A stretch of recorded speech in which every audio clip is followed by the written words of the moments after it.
இன்றைக்கி வந்து நம்ம சேல் பண்ணுற மசாலா தான் காலிஃப்ளவரில் வந்து சில்லி பொரிக்கிறதா பார்க்க போகிறோம். நான் வந்து ஒரு காலிஃப்ளவர் எடுத்துகிட்டு நல்லா சுடு தண்ணியில் உப்பு போட்டு அலசி எடுத்து வச்சுட்டு காரத்துக்கு வந்து கொஞ்சமாக காஷ்மீர் மிளகாத்தூள், 1 ஸ்பூன் அளவுக்கு இஞ்சி பூண்டு பேஸ்ட்டு, நம்ம சேல் பண்ணுற மசாலாவில் ஒரு 3 ஸ்பூன் போட்டுக்கிறேன். ஸோ இது மசாலா எந்த அளவுக்கு போட்டு நல்லா பிசைகிறோமோ அந்த அளவுக்கு தான் வந்து எண்ணெயில் பிரிஞ்சு வராமல் வரும். இப்போ நம்ம காரத்துக்கு மட்டும் பார்த்திங்கன்னா கொஞ்சமாக மிளகாத்தூள் சேர்த்துன மாதிரி அதுக்கு தகுந்த மாதிரி உப்பு சேர்த்திக்கலாம். நம்ம மசாலாவில் 90% காரம், 80% உப்பு இருக்கும். ஸோ நல்லா நம்ம லைட்டாக தண்ணி விட்டு நல்லா பிசைஞ்சு வச்சிடலாம்.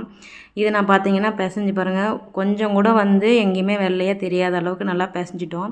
நான் வந்து இன்றைக்கி காலையிலே பிசைஞ்சு வச்சுட்டு ஈவினிங் போடுறதுக்காக தான் இதை ரெடி பண்ணி வச்சுருக்கேன். இதை பிசைஞ்சு உடனே நம்ம போட்டுக்கலாம். இந்த மசாலா வேணால் ஸ்க்ரீனில் தெரியுற வாட்ஸ்அப் நம்பருக்கு நீங்கள் வாட்ஸ்அப் பண்ணி உங்களோட ஆர்டரை ப்ளேஸ் பண்ணிக்கலாம். நான் பசங்கள்லாம் ஸ்கூல் காலேஜ் போன பின்னாடி தான் பிசைஞ்சு வச்சேன். இங்கே பாருங்கள், நல்லா எண்ணெய் காஞ்சிட்டு இதில் போடும்போது கொஞ்சம் கூட நமக்கு ஆயிலில் பிரிஞ்சு வரவே வராது. நல்லா அந்த மசாலா பார்த்திங்கன்னா நம்மளோட காலிஃப்ளவரில் ஒட்டி வரும். இதே மெத்தட் தான் சிக்கனுக்கு, மீனுக்கு, நம்ம எல்லாத்துக்குமே இந்த மெத்தட்லேயே நீங்கள் வந்து செஞ்சு பாருங்கள். ரொம்ப டேஸ்ட்டாக இருக்குது. வேணால் வாட்ஸ்அப்பில் தெரியுற வாட்ஸ்அப் நம்பருக்கு நீங்கள் ஆர்டர் பண்ணி